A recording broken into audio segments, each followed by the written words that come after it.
Hi, thanks for joining me today. This mini vlog is about our first trip overseas to Costa Rica. This is another one of my vlogs that I never intended to be a vlog, so a lot of my media has been removed from my phone already, so I'm just sharing what I have still in my device. So first thing we did was stop by a soda. That's what they call their fast food restaurants. We needed to pick up some things to be prepared for breakfast tomorrow, the next day, and we needed dinner because of the long flight we had. So aside from our long flight, we also had to drive a couple of hours from the airport to the Airbnb. Costa Rica has a lot of dense forests, so there's a lot of driving required. A lot of people drive motorcycles there, a lot of mountains to go over, and so I do look pretty tired here, but that was just a part of our trip. Luckily, our Airbnb host was able to bring us to and from the airport.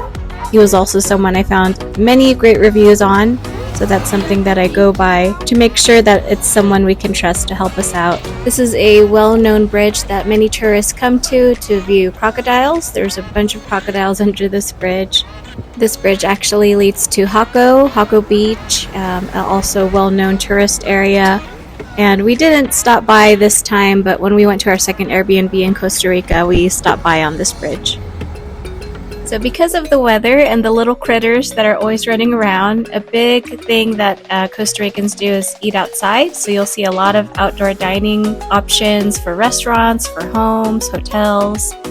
As soon as you get there, you will fully understand the pura vida lifestyle. Original Costa Ricans refer to themselves as ticos or ticas, and you can just definitely feel their free-spirited personalities. Everyone is just so friendly to each other, always helping each other out. Like if they're stuck on the road, the whole neighborhood will come together to help somebody. They're just all living off of the land. There are so many fruit trees everywhere, which was a huge culture shock. I've really never seen that many fruit trees just lining the streets, and the mangoes are just so good. A lot of them are surfers. The next Airbnb we went to, it was a complete surf town where they do professional surfing photos competitions, and everyone is just so chill and relaxed. A lot of people were walking around without their dogs on leashes, and everyone was just fine with it, and their dogs were so friendly and respectful. It says it all about their pura vida lifestyle, one of my favorite souvenirs that I've taken from there. And so the next Airbnb we stayed at was at a beautiful beach town, surfer town called Playa Hermosa, which was right next to Jaco. And so we were able to get to Jaco, the bigger touristy area. But I highly recommend Playa Hermosa because it's such a family-oriented town. It's less crowded.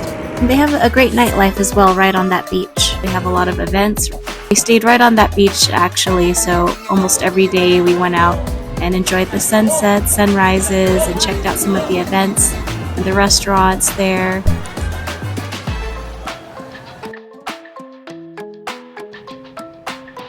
Another one of my favorite things about our second Airbnb, which we stayed at the longest for the rest of the month, so about 3 weeks, was that every morning these birds would visit us at our huge windows that we had. It was just so fun to see, and then just waking up and hearing the screaming monkeys and all of the exotic birds every morning, all the different sounds, definitely gave you that jungle feel.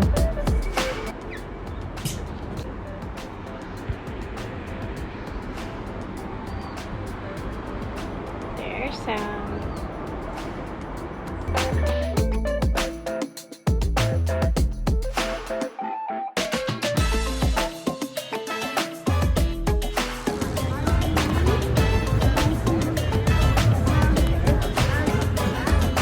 Yeah, that's okay, as long as you stay with me. There were also a lot of red macaws everywhere. They're one of the species that mate for life, so we always saw them in pairs. They sound really loud and obnoxious, but they are so beautiful.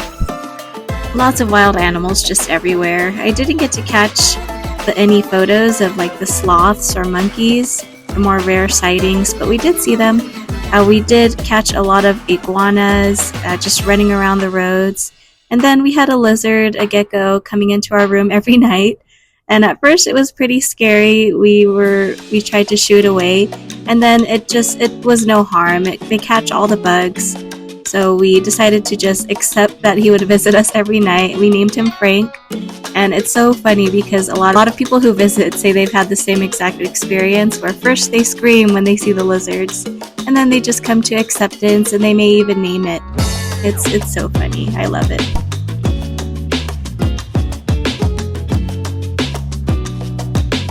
So another really fun experience that we had there was seeing a kava bar. I only recently just tried a kava bar in America before we came to Costa Rica. So I was so excited to see that there is a kava bar just a few steps away from us. And so he was just reopening after a vacation he took to America, actually. And so we were one of the few customers there. His breakfast menu was new, but it was so delicious. He hand makes everything, sources it locally. The granola bowls had goji berries in them, coconut milk, served with a side of fresh, organic, local papaya. There were coconut trees everywhere, so this coconut milk was right from the land there. It was so refreshing, and there were carts everywhere selling them. He had a really fun outdoor lounge area with games and areas for kids, and we became really good friends with him because we walked there a few mornings to have his delicious breakfast. He's upgraded to a much bigger location, which I hope to visit one day. Here's his Instagram if you wanted to go and support him if you ever visit Playa Hermosa. And the main reason I went there was for the kava. It was sourced from Fiji. It is a great alternative to any alcohol or any sleep enhancers because it helps with anxiety and sleep in the most natural way. A lot of people like to substitute it for their alcohol because it helps calm and bring out the socialness in everyone. Once we were all settled and checked out everything in Playa Hermosa around us, we started to take our short drives to Jaco, the more touristy area. Jaco is larger, it has more entertainment, but it's not as family oriented, so we definitely never went there past late afternoon. So something else we did in Jaco was do a hike on Mother's Day because I love to hike. And so we went to El Miro, which had all of this beautiful art made by the locals. And it actually used to be a mansion in the mountains there, so there's a little backstory about it. And you do have to be careful of the poisonous dart frogs. So just being super aware while you're hiking. And there was a coconut man at the end of the hike, which was so refreshing. You do have to go early in the morning because it gets pretty hot in Costa Rica year-round.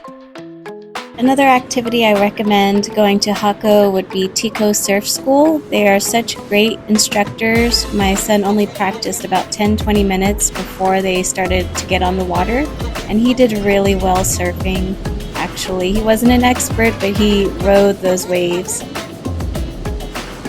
They were just so friendly and high energy there, just like all the other locals there. True pura vida lifestyle.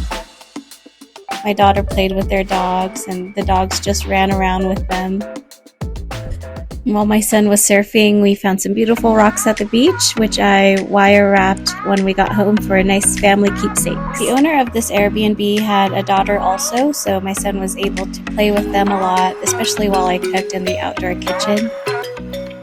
I really loved Playa Hermosa, but La Fortuna, our next Airbnb location, really stole my heart.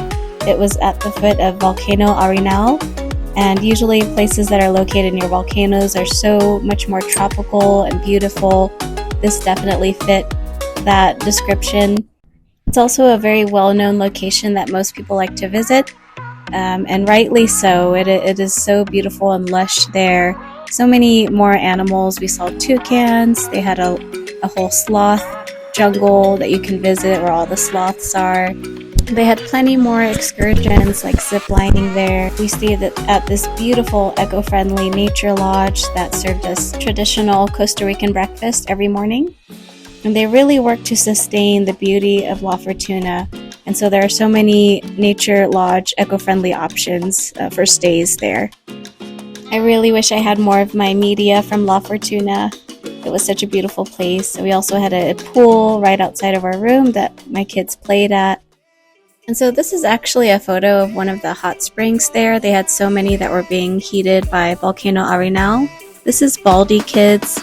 one of the largest and affordable and also kid-friendly hot springs that surrounded this area. There were so many, but this one I would say is the best. It's pretty luxurious, and it had different varied temperatured pools, which were labeled so that you can make sure they're safe for you and if you had any kids.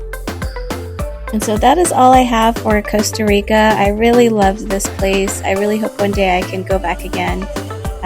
A lot of Americans are moving there because of the sustainability and how affordable it's becoming, how beautiful it is. I do hope that it stays as natural and lush as it is now with an abundance of wildlife. Please respect and love the place as your own home. And pura vida.